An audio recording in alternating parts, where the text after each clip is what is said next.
यखरुजु मिन बैनि सुल्बि वत्तराइब, माँ के सीने की हड्डी और बाप की रीढ़ की हड्डी से वो कतरा निकलता है और उसी कतरे से इंसान पैदा होता है। यखरुजु मिन बैनि सुल्बि वत्तराइब। तो अब अल्लाह आगे क्या कहता है, जिस अल्लाह ने तुम्हें माँ बाप के नुतफे से तुझको पैदा किया, इन्नहु अला रजही लकादिर, वो अल्लाह तुम्हें दोबारा पैदा करने पर कादिर है। तुम्हें मार देने के बाद दोबारा तुम में रूह डालकर जिंदा करके तुझसे हिसाब लेने पर कादिर है। आप मिट्टी देते हुए क्या पढ़ते हैं, मिनहा खलकनाकुम व फीहा नुईदुकुम व मिनहा नुखरिजुकुम तारतन उखरा। क्या मतलब हुआ, हमने तुझको इसी मिट्टी से पैदा किया है और हम दोबारा तुझे इसी मिट्टी में ले जाएंगे। जैसे बंदा पैदा हुआ मिट्टी से, फिर मरने के बाद उसी मिट्टी में मिला, वह मिनहा नुखरिजुकुम तारतन उखरा, फिर दोबारा हम तुझको उस मिट्टी से निकालेंगे। सर से लेके पांव तक जितने भी पार्ट्स हैं उसमें एक ऐसा जौहर लतीफ होता है जो कभी नहीं, ना समंदर में गलता है ना आग में जलता है, वो हमेशा बाकी रहता है, जैसे एक नुतफा पानी का कतरा। उसी तरह वह जौहर है। दोबारा अल्लाह रब्बुल इज्जत उसी से इंसान का जिस्म पैदा करेगा और इस इंसान से सवाल होगा। क्या सवाल होगा, जरा सुनिए हदीस पाक में। बस इसी हदीस को गौर से सुन के अपना घर चले जाइए।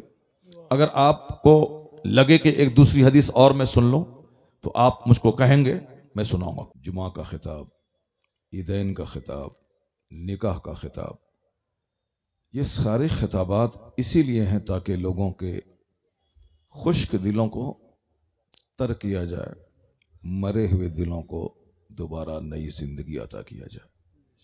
जिस तरह खेत में पानी नहीं पड़े तो सूख जाता है, उसको जिंदा करने के लिए दोबारा पानी डाला जाता है, उसी तरह यह दिल है, दुनियादारों के पास रहते हुए मर जाता है। अब इसको जिंदा करने के लिए वाज सुना जाता है, तकरीर सुनी जाती है, कुरान हदीस की बात सुनी जाती है। हदीस में आया है कि इन्नल क़ुलूब तस्दा कमा यसदउल माउल हदीद, बेशक दिलों को भी जंग लग जाता है। दिलों के जंग लगने की अलामत है कि मस्जिद में दिल न लगे, चौक चौराहे दालान पे दिल लगे, जलसा जुलूस में दिल नहीं लगे, ड्रामे नाटोंगी की महफिल में दिल लगे, आलिमों से दोस्ती में दिल नहीं लगे, चोरों लफंगों गोंडों से दोस्ती करने का दिल करे, अपनी माँ बोझ लगे, दूसरों की माँ अच्छी लगे, अपने बाप से बात करने में शर्म महसूस हो और दूसरों के बाप से दोस्ती हो, तो समझ जाएं कि दिल उसका मर चुका है। अब दिल में जंग लग चुका है। अब यह जंग साफ होगा कैसे? आका अलैहिस्सलाम से पूछा गया, सरकार ये सीने का जंग साफ कैसे होगा? लोहे में जंग लगता है जब उसमें पानी पड़े, उसी तरह दिल भी जंग आलूद हो जाता है। तो लोहे का जंग साफ होता है आग की भट्टी में डालने से। ये दिल का जंग कैसे साफ होगा? तो आका ने फरमाया, कसरत से कुरान करीम की तिलावत करने से और कसरत से मौत को याद रखने से। आज हर तरफ जिंदगी का शोर है, मुझे 100 साल तक रहना है, 70-80 साल तक रहना है, अच्छा खाना है, अच्छा पीना है, अच्छा घर बनाना है। इसीलिए हर तरफ तबाही मची हुई है। हराम खोरी, रिश्वत सितानी, सूद खोरी, यहाँ तक कि औरतों में सूद खाने का रिवाज। शहर के लोग तो बेचैन पहले से थे, अब वह बेचैनी धीरे धीरे गांव देहात तक में आ गई है।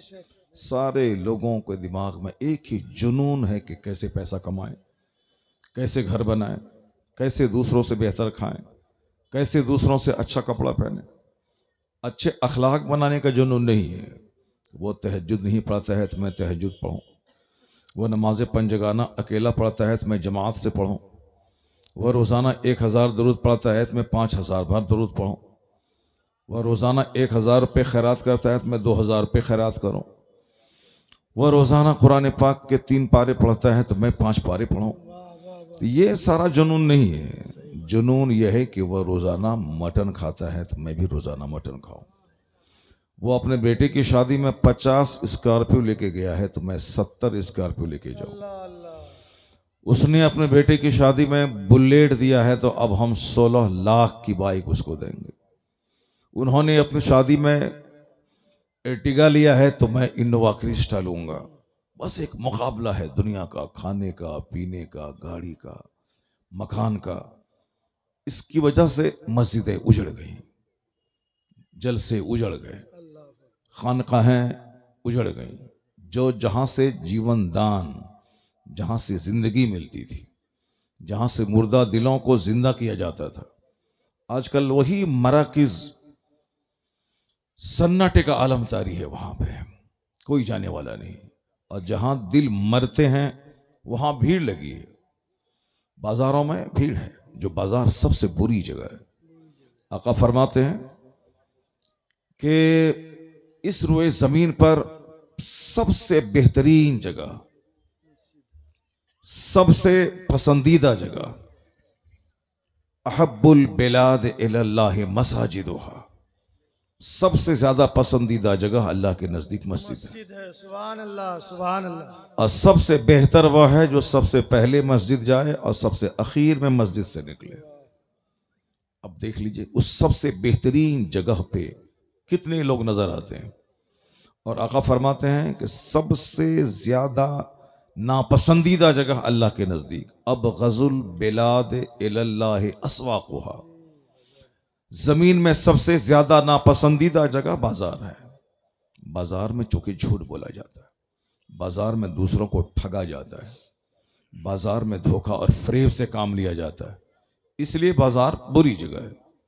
लेकिन चूंकि वहां जाना जरूरी है, सौदा सलफ खरीदना है, सब्जी खरीदनी है, सामान खरीदना है, तो अब सबसे अच्छा वो है जो सबसे आखिर में बाजार जाए और सबसे पहले बाजार से आ जाए, ताकि ज्यादा देर तक उस बुरी जगह पे रहना नहीं पड़े।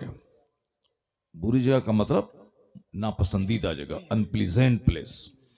सबसे ज्यादा नापसंदीदा जगह अल्लाह के नजदीक वो बाजार है। तो वहां पे भीड़ लगी है, जगह नहीं है, तिल रखने की जगह नहीं। वहां साहब एक बड़ी तादाद घूमने वालों की होती है। जैसे ये जगह जहां आप बैठे हैं, इस जगह को जन्नत की क्यारी बोला जाता है। हदीस में आया है कि वइज़ा मररतुम बिरियाज़िल जन्ना फरतऊ फीहा, जब तुम जन्नत की क्यारी से गुजरो तो वहां चर लिया करो। सहाबा ने पूछा सरकार वो जन्नत की क्यारी क्या है? आप फरमाते हैं जिक्र की मजलिसें जन्नत की क्यारियां। सुभान अल्लाह। हिलक़ु जिक्र, जिक्र का हल्का, जिक्र की मजलिसें जन्नत की क्यारियां। और वहां बैठकर अल्लाह अल्लाह कर लेना गोया जन्नत में चर लेना हुआ। इस क्यारी में बैठकर सुभान अल्लाह कह देना गोया जन्नत की क्यारी में चर लेना हुआ। ये जन्नत की क्यारी जहां आप चर रहे हैं, मगर आपसे 3 गुना ज्यादा लोग वहां बाजार में खड़े हैं। आपसे कई गुना ज्यादा लोग सड़कों पे घूम के दूसरों का मुंह देख रहे हैं। बहुत सारी हमारी औरतें हैं जो पर्दे के साथ यहां बैठी हुई, इससे ज्यादा औरतें सड़कों पे खड़ी हैं बाजार में। साहब कोई लिपस्टिक, कोई चूड़ी और न जाने क्या क्या सब वो खरीद रही हैं। ये खालिस रूहानी महफिल थी। यहां बाजार का क्या मतलब है? ये खालिस रूहानी महफिल है, यहां बाजार का क्या मतलब है? हमने यहां तक पकड़ने के लिए दिया कि ताकि जो लोग यहां जलसा सुनने आए, बात सुनने आए जन्नत की क्यारी में, भूख लगे तो खाना खा लें। अब भूख लगी कहां जाएंगे? नींद आ रही है, नींद को भगाने के लिए चाय पीना है, कहाँ जाए? तो चाय की दुकान लग गई। तो हमने यहाँ तक पकड़ने दिया था कि भाई चलो चाय पी लेना, खाना खा लेना। अब ये धीरे धीरे बढ़ते बढ़ते यहाँ तक लोगों ने पकड़ लिया। अब साहब झुलवा लगाया जा रहा है। कहाँ? जन्नत की क्यारी में लोग झुलवा लगा रहे हैं। लोग साहब अब कुछ दिन के बाद सर्कस बुलाएंगे। कुछ दिन के बाद वो जो मेला होता है, सोनपुर का मेला, वो मेला जलसे के नाम पे लगने लगेगा। हो सकता है कि घोड़ा हाथियां बेचा जाने लगे, क्योंकि भीड़ लगती है जलसे में, हजारों लोग आते हैं। तो चलो अब वहां बकरी लेके चलो, कोई ना कोई खरीद लेगा, फायदा हो जाएगा। कोई घोड़ा लेके आएगा, भाई कोई एक बंदा आएगा जहां 10,000 लोग आएंगे जलसा सुनने के लिए, कोई घोड़ा खरीद के लेके चला जाएगा। तो फिर जलसा जलसा नहीं रहेगा, एक तमाशा बन जाएगा। इसलिए जो जिम्मेदार लोग हैं वो कोशिश करें कि जब भी जलसा हो तो वहां बिल्कुल ममानियत कर देंगे, कोई भी दुकानदार नहीं आएंगे, कोई दुकानदार नहीं आएंगे। जलसे वाले जब इतना पैसा खर्च करके 2 लाख का पिंडाल लगाते हैं, जब वो 50,000 रुपये का साउंड सिस्टम लगाते हैं, जब वो साहब खतीबों शायरों नकीबों के पीछे खर्च करते हैं, तो जो हमारी ये जन्नती पब्लिक आती है, इसके लिए वक्फे वक्फे से चाय का इंतजाम भी जलसा कमेटी वाले करते हैं। चाय का इंतजाम करते हैं ताकि लोग बोर नहीं हो, लोग थके नहीं, चूंकि 5 घंटे की महफिल है, हर 1 घंटे 2 घंटे के बाद। तो अब जब यहाँ 5 लाख रुपए जलसे में खर्च हो रहे हैं, तो 10-20 हजार रुपये और एडिशनल उसमें खर्च कर दिया जाए। तो मालूम है चाय और पानी का इंतजाम अगर आपने कर दिया, वो अब साहब छोटी सी बोतल रहे, लोगों को आप दे दें और चाय दे दें हर 2 घंटे के बाद, तो 5 घंटे की महफिल में 2 बार चाय मिलेगी, 2 बार चाय मिलेगी। उसकी बरकत ये होगी कि आखिर तक मजमा आपका बैठा रहेगा। और जो जलसा छोड़ करके चाय की दुकान पे हैं, वो मामला नहीं रहेगा। जो जलसा छोड़कर दुकानों पे हैं, वो नहीं रहेगा, कोई दुकान नहीं रहे। खास करके औरतों के ताल्लुक से कोई दुकान ना हो, ताकि वहां भीड़ नहीं लगे। और खवातीन के लिए ये हाफ पर्दा नहीं रहे, खवातीन के लिए फुल पर्दा रहे, कि ताकि उनकी निगाहें मर्द पे ना रहे, मर्दों की निगाहें उन पर ना पड़े। इसका खास ख्याल हम लोग पढ़ने के ज़माने में कटिहार में देखते थे। मुफ्ती गुलाम रसूल साहब क़िबला रहमतुल्लाह अलैह, खलीफे मुफ्ती आज़म हिंद, उनके ज़माने में जलसा होता था, औरतें नज़र नहीं आती थी। जलसा गाह से 300-400 मीटर दूरी पे उनका पिंडाल लगता था, उनका रास्ता अलग होता था, ताकि औरतें वहां जाएं, वहीं बैठें, किसी मर्द की नजर उस पर ना पड़े।